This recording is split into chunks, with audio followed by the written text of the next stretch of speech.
मित्रों, आज चर्चा करेंगे कांग्रेस द्वारा अतीत में की गई सत्ता के लिए छल बल का प्रयोग, जिसका जवाब आज उसे भाजपा द्वारा ब्याज के साथ मिल रहा है।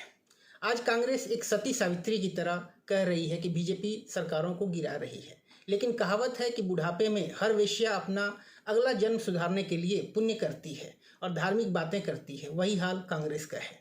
पूरे भारत में बीजेपी की पूर्ण बहुमत की पहली सरकार गुजरात में चुनी गई थी। केशुभाई पटेल मुख्यमंत्री बने थे। इससे कांग्रेस हिल गई थी, क्योंकि अब कांग्रेस को लगने लगा कि यदि इसी तरह से बीजेपी दूसरे राज्यों में भी आगे बढ़ेगी तो उसे खतरा होगा। फिर शंकर सिंह बाघेला को भड़काया गया, उन्हें मुख्यमंत्री बनने का ख्वाब दिखाया गया। मध्य प्रदेश में कांग्रेस की सरकार थी, दिग्विजय सिंह मुख्यमंत्री थे। तुरंत ही कमलनाथ ने अपने 4 प्लेन अहमदाबाद भेजे और बीजेपी के तमाम विधायकों को खजुराहो ले जाया गया और खजुराहो के होटल में उन्हें कैद कर लिया गया। उस वक्त बीजेपी एक सात्विक विचार वाली पार्टी थी, छल कपट नहीं जानती थी और ना ही कोई राजनीतिक कूटनीति आती थी। अटल बिहारी वाजपेयी, मुरली मनोहर जोशी, लाल कृष्ण आडवाणी, यह लोग अच्छे नेता तो थे, लेकिन अच्छे कूटनीति नेता नहीं थे। इन्हें यह नहीं आता था कि दुष्टों नीचों के साथ हमेशा दुष्टता ही की जाती है। आप सत्य और सच्चाई के मार्ग पर चलकर दुष्टों से कभी निपट नहीं सकते। फिर वही हुआ, बीजेपी की पहली सरकार गिरा दी गई, बीजेपी में बगावत करवा दी गई, लेकिन बाद में नतीजा बीजेपी के फायदे में ही गया। शंकर सिंह बाघेला का राजनीतिक कैरियर खत्म सा हो गया। आज शंकर सिंह बाघेला पछताते हैं कि यदि वह कांग्रेस के उकसावे में नहीं आए होते तो देश के गृह मंत्री होते। शंकर सिंह बाघेला का कद नरेंद्र मोदी से भी ज़्यादा बड़ा हो सकता है। शंकर सिंह बाघेला आज देश के प्रधानमंत्री होते, लेकिन कांग्रेस ने शंकर सिंह बाघेला को बर्बाद कर दिया। उसके बाद अटल बिहारी वाजपेयी जी प्रधानमंत्री बने। तब सदन में उड़ीसा के मुख्यमंत्री गिरिधर गमांग को देखकर सब लोग चौंक गए, क्योंकि संवैधानिक नियमों के अनुसार भारत में एक व्यक्ति 2 भूमिकाओं में नहीं रह सकता, यानी एक मुख्यमंत्री संसद की वोटिंग में भाग नहीं ले सकता। लेकिन अटल और आडवाणी की सुचिता वाली पार्टी इस मामले में तीव्र विरोध नहीं कर सकी और गिरधर गमांग की वोटिंग से बीजेपी की अटल बिहारी वाजपेयी की सरकार गिर गई थी।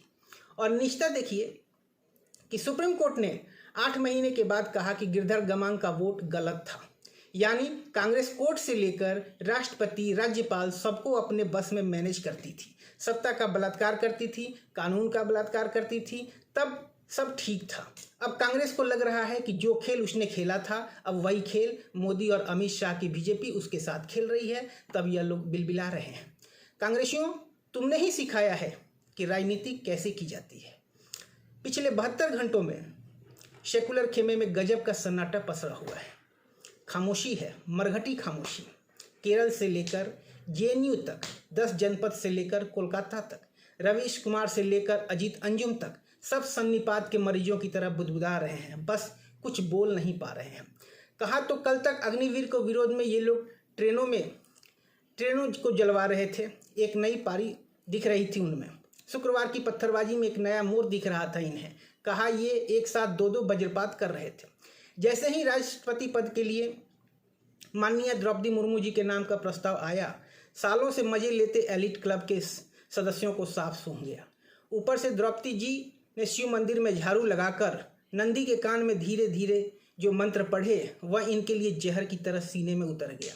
शबरी की अनंत प्रतीक्षा पूरी हुई, अब वह राज सिंहासन पर विराजेंगी। यह विचार ही उनके मन में आरी की तरह चलने लगा है। अभी इससे संभलने भी नहीं थे कि माफियाओं और बॉलीवुड के चहेते उद्धव ठाकरे को औकात बताकर मातोश्री भेजने की घटना घट गई। 75 सालों के राजनीतिक इतिहास में पहली बार ऐसा हुआ है कि किसी दल से समर्थन इस बात पर वापस लिया जा रहा है कि वह पार्टी हिंदूवाद के रास्ते से भटक गई है। उपरोक्त दोनों महत्वपूर्ण घटनाएं हिंदुत्व के पुनर्जागरण का प्रतीक है। अभी तक सरकारों को अल्पसंख्यक हित, बाबरी विध्वंस आदि के नाम पर बर्खास्त किया जा रहा था। यह पहली बार हो रहा है कि हिंदू धर्म का मान नहीं रखने वाले उद्धव ठाकरे को विरोध का सामना करना पड़ रहा है। यह बदलाव की बयार है, यह नए सफर का आगाज है। चाणक्य माने जाने वाले शरद पवार की घिघी बधी हुई है। कांग्रेस को पता नहीं चल रहा है कि वह मोदी का विरोध करे या ईडी का मुकाबला करे या महाराष्ट्र का सरकार बचाए। क्या आपको नहीं लगता है कि हम धीरे धीरे अपने लक्ष्य की ओर बढ़ रहे हैं? धन्यवाद।